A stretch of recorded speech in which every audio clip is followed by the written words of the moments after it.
नमस्ते दोस्तों, कैसे हैं आप सब। रोज की बड़ी बड़ी समस्याएं और उनके छोटे छोटे से समाधान लेकर आई हूं आज की अपनी इस प्यारी सी वीडियो में। तो चलिए देर नहीं करूंगी, शुरू करूंगी आज की वीडियो अच्छी लगे तो चैनल को सब्सक्राइब और वीडियो को शेयर जरूर करिएगा। तो दोस्तों, हमारी आज की जो सबसे पहली टिप है वो बड़ी ही काम की होने वाली है, क्योंकि इस टिप के लिए मैंने यहाँ पर लिया है एक क्लॉथ पिन, साथ ही 2 स्पून। क्लॉथ पिन के दोनों साइड वाले हिस्सों पर हम लगाएंगे स्पून, और वो भी रबड़ बैंड की सहायता से। रबड़ बैंड की सहायता से नहीं लगाना है तो आप ग्लू गन से परमानेंट इस ऑर्गेनाइजर को बनाकर रख सकते हैं। क्लॉथ पिन के दोनों साइड पर हमें ये काम करना है। दोनों स्पून को आमने सामने फ्रंट फेसिंग में लगाते हुए आप रबड़ को लगाइए।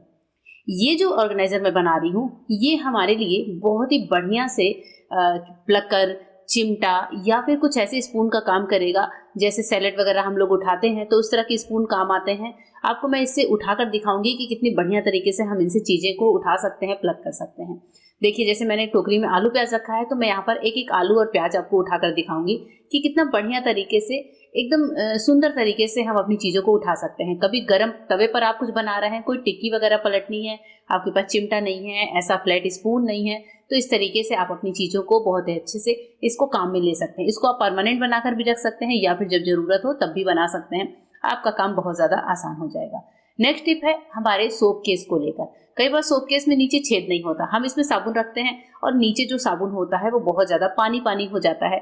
ऐसे टाइम पर सोप केस में आप एक काम कर सकते हैं। आप यहाँ पर हेल्प ले सकते हैं रबड़ बैंड की। आपको लेने हैं 4 रबड़ बैंड। सोप केस ज्यादा बड़ा है तो 4 से 5 ले सकते हैं। मैंने यहाँ पर 4 रबड़ बैंड की हेल्प ली है। इस तरीके से प्लस में लगा दीजिए। उसके बाद से आप जिस भी सोप को यूज कर रहे हैं उसको आप रबड़ बैंड के ऊपर रखिए। चाहे कोई डिटर्जेंट सोप है, नहाने वाला साबुन है, या फिर आपका डिश वॉश सोप क्यों ना हो, इस तरीके से आप हर तरीके के सोप को सोप केस पर रबड़ बैंड लगाकर इस्तेमाल कर सकते हैं। इससे जो हमारा नीचे लिक्विड इकट्ठा होगा उसको हम बाद में रीयूज भी कर सकते हैं और हमारा सोप भी नीचे से बहुत ज्यादा गलता नहीं है।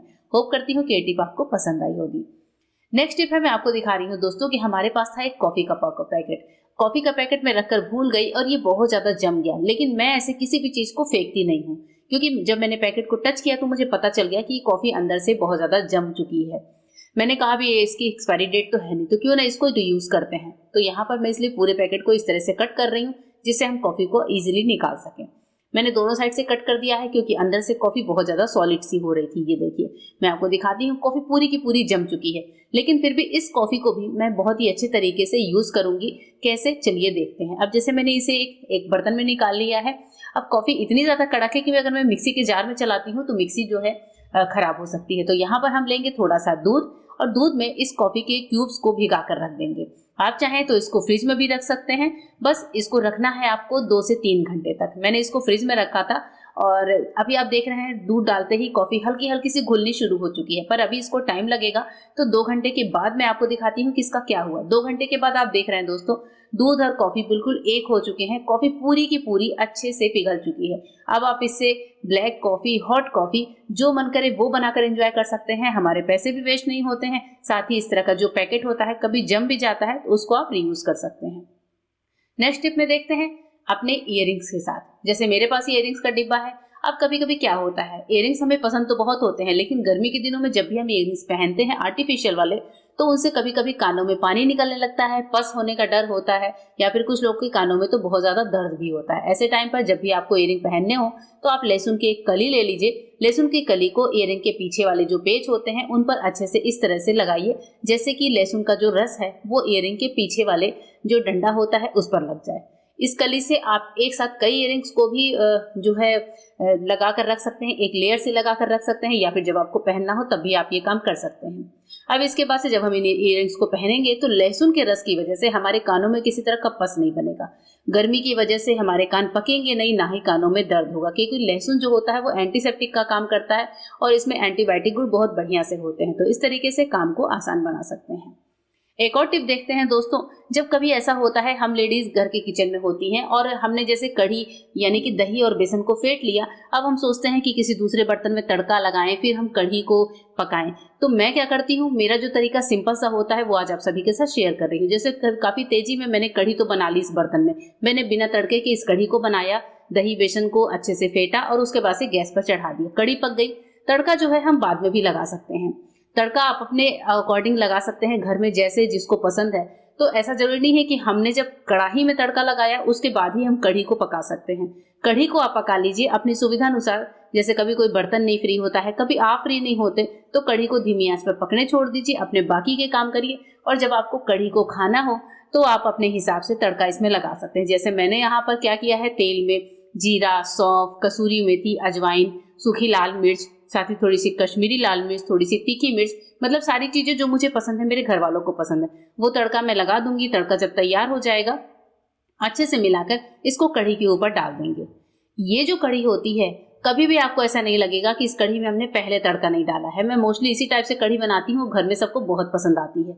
आप चाहें तो कढ़ी के पकौड़े भी बनाकर इसमें डाल सकते हैं और तड़का ऊपर से लगा सकते हैं। मैंने यहाँ पर सिंपल जो राजस्थानी पतली वाली कढ़ी होती है वो बनाई है। अब आप देख रहे हैं कि तड़के के साथ हमारी कढ़ी कितनी ज्यादा टेस्टी दिख रही है।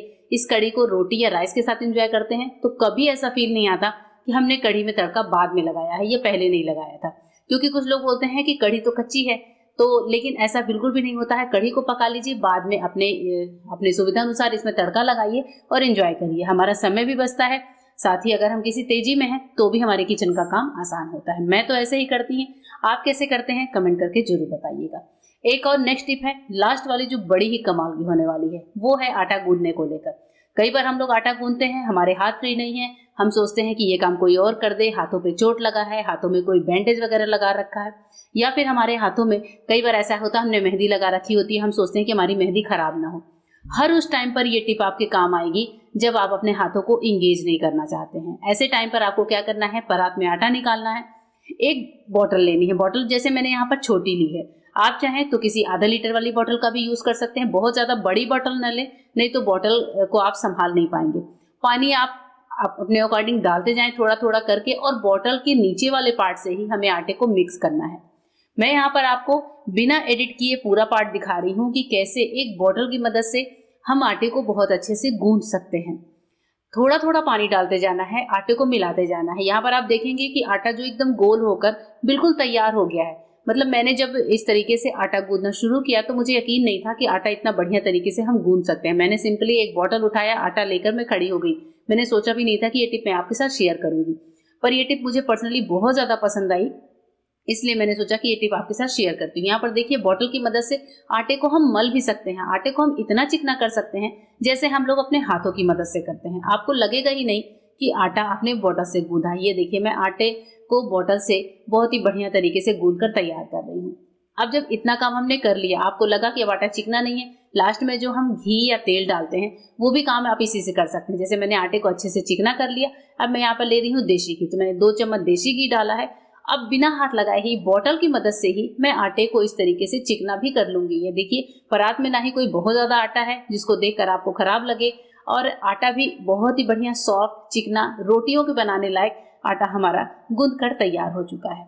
बस इस आटे को आप रोटी या पराठों बनाने में यूज कर सकते हैं, कैसे भी यूज कर सकते हैं।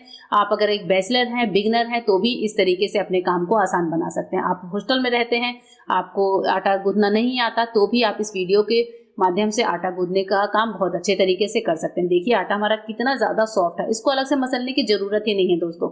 आटे में ना ही कोई रफनेस है, ना ही कुछ है, आटा बिल्कुल स्मूथ है, सॉफ्ट है। बस इससे रोटियां बनाइए, एंजॉय करिए। वीडियो अच्छी लगे तो अपने फ्रेंड्स और फैमिली को शेयर जरूर करिएगा। मिलेंगे मेरे नए वीडियो में, तब तक के लिए गुड बाय, थैंक यू।